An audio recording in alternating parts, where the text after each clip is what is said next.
Okay guys, Elliot here again, and I'm back with part 2 of restoring the N64 controllers. I have a dollop of bike grease here. Looks a little bit disgusting, but this is what we're going to use to repair this. So what we're going to do, I've got a tissue here. I'm basically just going to put some of this in here, and then I'll show you where I'm at after I've done that. Okay, so after you've done that, I'm going to take the little piece here, which is going to sit at the bottom. I'm just going to put it in there with the grease and just kind of, roll it around a little bit like that.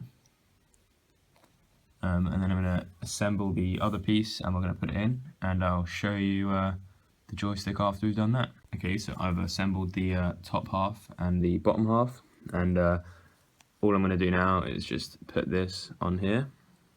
Okay, so everything is now assembled back together, so that once loose joystick is now pretty much perfect again. Sorry for the background noise, there's a lot of people outside my window. But yeah, that's pretty much a nice brand new joystick. It's obviously not going to be as good as it was when it was new, but if you watch my part 1 video, you'll see I only paid £1.75 for each of the Nintendo 64 controllers. And now I'm going to put this back in the N64 controller and show you it finished. Okay, so I've got both the joysticks here. This one is definitely a lot better.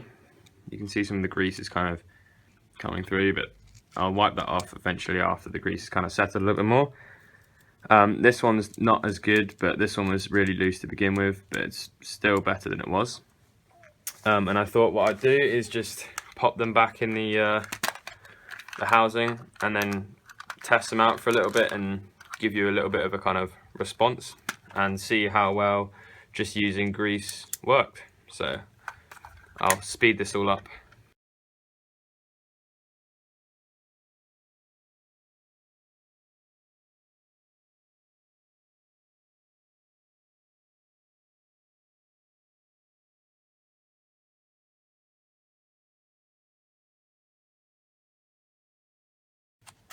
Okay, so that's that controller put together.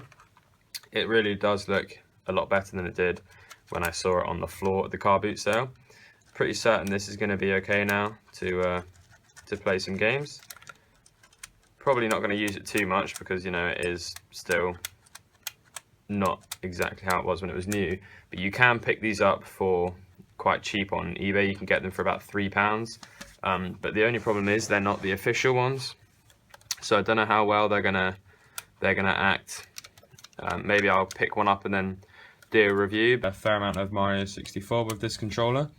So just to quickly clarify for anyone who didn't watch my previous video, this is a controller that I picked up from a car boot sale for £1.75, and the stick was loose and still is loose. And it was really dirty inside. Obviously there was a lot of powder from where it ground down, and I decided I'd try the grease fix, or the grease kind of maintenance that Luke Morse showed me, or showed YouTube. So it has actually done quite a good job for it. I think this was borderline to kind of beyond help from the grease, and I probably should have done the method where he put some epoxy resin at the base of the bowl that the joystick sits at. But I played a little bit of Mario 64. The other controller that I had is beyond repair. I'm going to order a replacement one of these and then do a review on the differences between an official one and then a non-official one. So there's no like dead spots kind of thing. There's no like if Mario's running and as you turn around he doesn't like stop. He continues to run around. But what I would notice is you really have to kind of like it's not just as easy as holding it there. You have to really kind of forcefully move it over there kind of thing, and that's just because there's play in the joystick. So obviously it's moving like 3 or 4 inches either side, not inches, sorry, millimeters. So it's a little bit, it's not quite as like central to start with. it's already a little bit over kind of thing. It's hard to kind of explain it, but it's still good, and obviously for £1.75 it's a nice clean controller, and everything else is still perfectly okay. So when it comes to it, I'll order some of these and I'll do a little review on that. But yeah, £1.75 and a little bit of grease, and this is the controller that I've got. So I think it was a really good pickup. These usually go for about £15 or so now. So yeah, thank you very much for watching. If you haven't seen part 1, go and check that out as well. And stay tuned for my next video.